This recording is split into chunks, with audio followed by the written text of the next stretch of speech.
Morning, back in the violin shop. Just an update here on the Kentucky fiddle.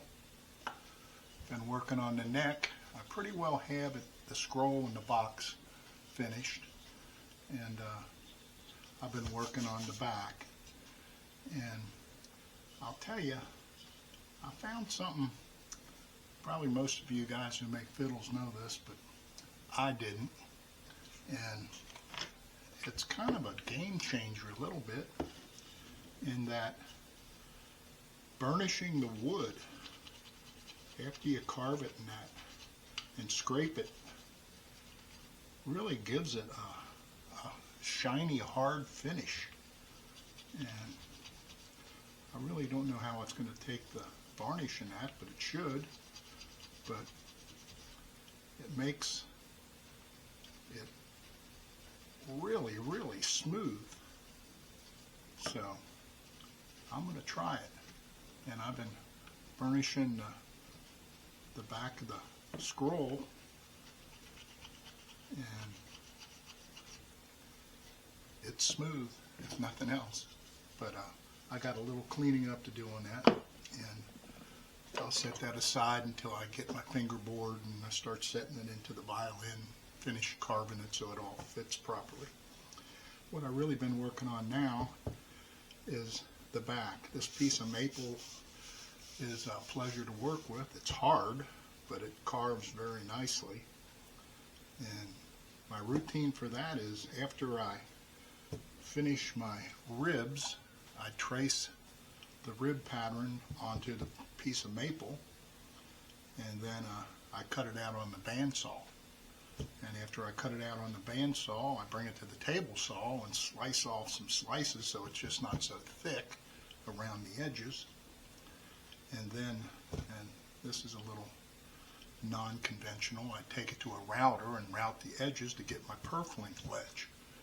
And I'm sure the old masters would use those tools if they had them. I mean, I've done it the way they did it with the gouges and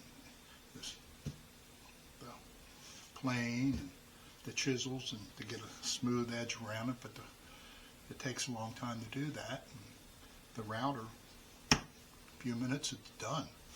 And then the rest of it is done conventionally. And that's where I am right now. I use a chisel, and not a chisel, a gouge, and gouge out the general shape. And then I use my little planes. They work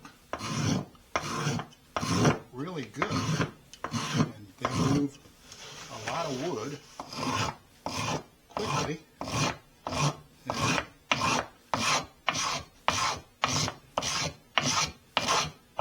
as far as the shape of the violin, I pretty well go with how it looks to me and feel till I get it down so far. And then I have some templates that I made, and they just put it on there and see how close I am to what the template is. And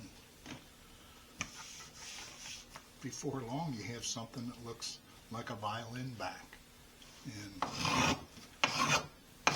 And this work here for me is very therapeutic. It's calm. It's shaping the wood how you want to move it. I mean, you're moving wood. When the wood is as pretty as this piece with the tiger striping and that, and how it kind of reflects, every time you take a little off, it gets prettier.